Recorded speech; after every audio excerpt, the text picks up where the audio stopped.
Hoş gelmişsiniz. Bugün sizlerle birlikte yeni bir PUBG Mobile bir videosuyla karşınızdayım. Demek uşaqlar uzun müddətdir yox idim. Artıq şəhərə gəldim. Yəni işlərimiz çoxdur da. Bilirsiniz işlərimiz çoxdur. Bugün uşaqlar yeni uaz aldım. Maalesef aldığım yerləri qoya bilmədim. Telefonumuz özünə gəlsin. Gördüyünüz kimi uşaqlar.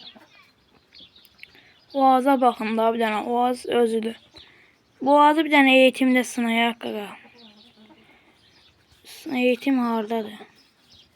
De eğitimde buna baxaq. Siz de like atın, abone olun, yani dəstəyinizi göstərin də. Artıq videolarımız keşfete düşür. Her bir attığım video 40-50 izlenir də. Hiç o vaxtı bu da izlənmirdi. Ya buna da şükür 100 abunəyə doğru gedirik inşallah olaraq. 100 abonədən 1000 olaraq 1000. Yəni dəstəyinizi göstərin də bu videoya maksimum bir şəkildə. Adan görəm. Video qısa olacaq bu arada, işim var. Elə işlərim çoxdur. Bir də inşallah gələn həftə video gələr. Yəni meçidə gedirəm uşaqlar. Namaz qılıram. Buna da ya, bura dəyişir. Oyunumuza səs verək.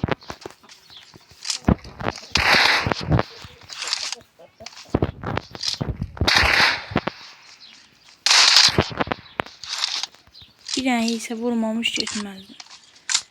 Yəni o azı sizə göstərim qaqa. Oba.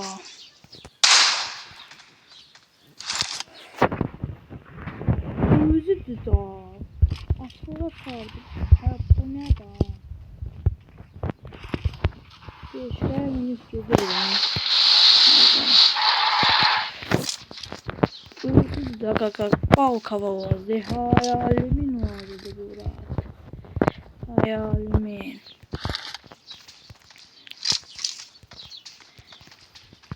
Hayalimdeki vazı da kaka.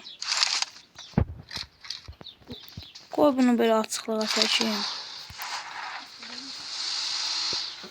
Oo, ne terdi. Zordu da. Sına baxaq. Əvvəlki kimi deyim. Neyse uşaqlar, videomuz bura qədər idi. Ümid edirəm videomu bəyəndiniz. Yəni qısa oldu videomuz, amma maraqlı oldu. Sizin üçün paylaşmaq istedim. Like atın. Dəstəyinizi göstərin bu videoya. Sağ olun, salamat qalın.